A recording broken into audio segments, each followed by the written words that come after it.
Georgian village hospitality is something of legends, and of course it's important to understand this concept as the way you interact with Georgians in their hospitality is the way you meet them in business as well. I'm currently near Choloki in Ajara region, Georgia. Of course, it's very beautiful here. Absolutely stunning views. And I'm just walking alongside the road, obviously, because I got off on the wrong stop.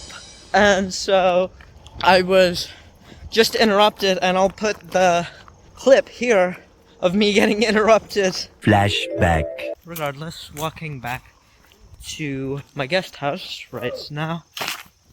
Oh. End of flashback. Georgians are very curious people, and they're very inviting, I would say. I was actually offered a girlfriend whenever I stopped, and that's realistically something you should learn about. You should learn how business is done in these countries if you want to do business here.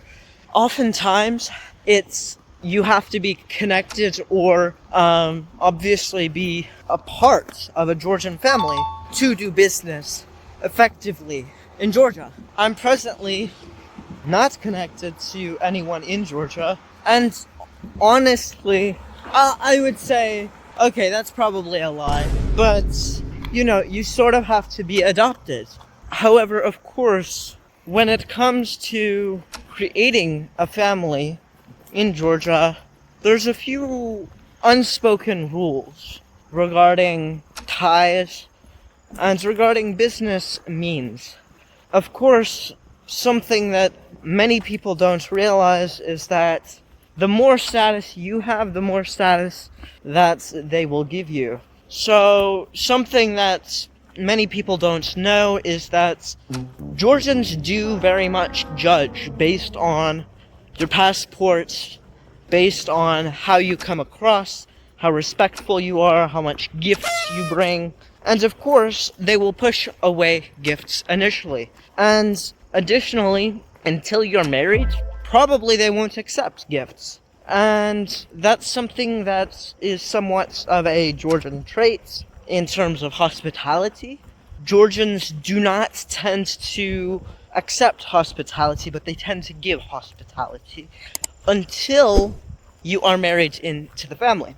And they will inevitably, invariably try to connect you to a girl if you're a guy, or a guy if you're a girl, to literally have blood relations with you through extension of your child. And this is something that realistically happens as well in the Balkans, of course, and also beyond the Balkans, also you get a lot of people in the Caucasus doing this.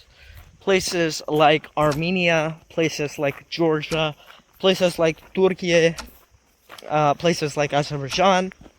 All of these places are clan-based societies, and they run based on honor codes.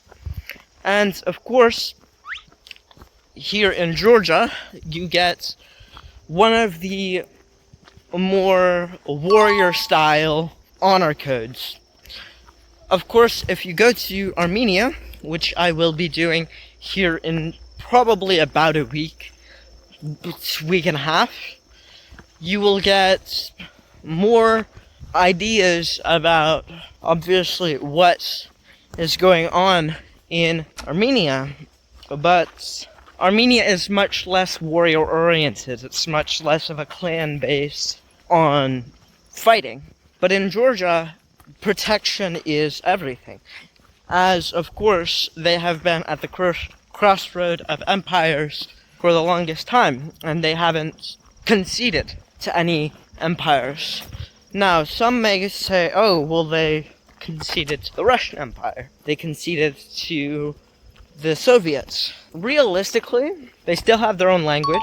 They still communicate entirely in their own language. They don't allow people to basically be settlers. if you want to be Georgian, you have to speak Georgian, which of course means that they haven't really lost any of their culture. Now, this is somewhat similar to Armenia, but Armenia is a separate entity, I would say, and separate peoples entirely. And in Armenia, you have a lot different of an ideal towards what can go on.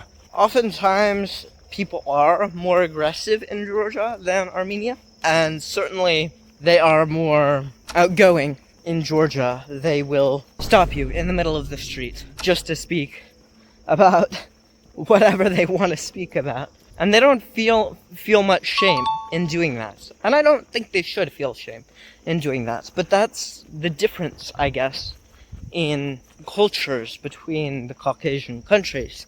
And of course, in Georgia, you get a lot of gifts. I will show you something that my guest house made, or my sastumro. Essentially, in Georgia, people are going to very much welcome you to how they live their life. And of course, this creates somewhat of a amazing experience that only Georgia really has. If I had to say anything about the culture here, it's that your dependency on them is as much of their dependency on you as well. They expect true loyalty, and they will give true loyalty. And of course, if you mess up once, you're pretty much finished. And so their ability, right, and their thoughts are that you should be honest, transparent, and truly look for ways to accept and honor their hospitality rather than rejecting and saying, oh no, you're doing too much, because that is offensive. So, of course, if you are looking on ways to navigate the culture of Georgia and how these cultures play out, I would recommend booking a call down below, one-on-one, absolutely free, for 15 minutes. I will give you consultation on just that. If you are looking to join me on the internationalization and globalization journey, feel free to subscribe. If you like the video, feel free to like it. If you really like the video, feel free to share it with your friends. This has been the Traveling Report, signing off.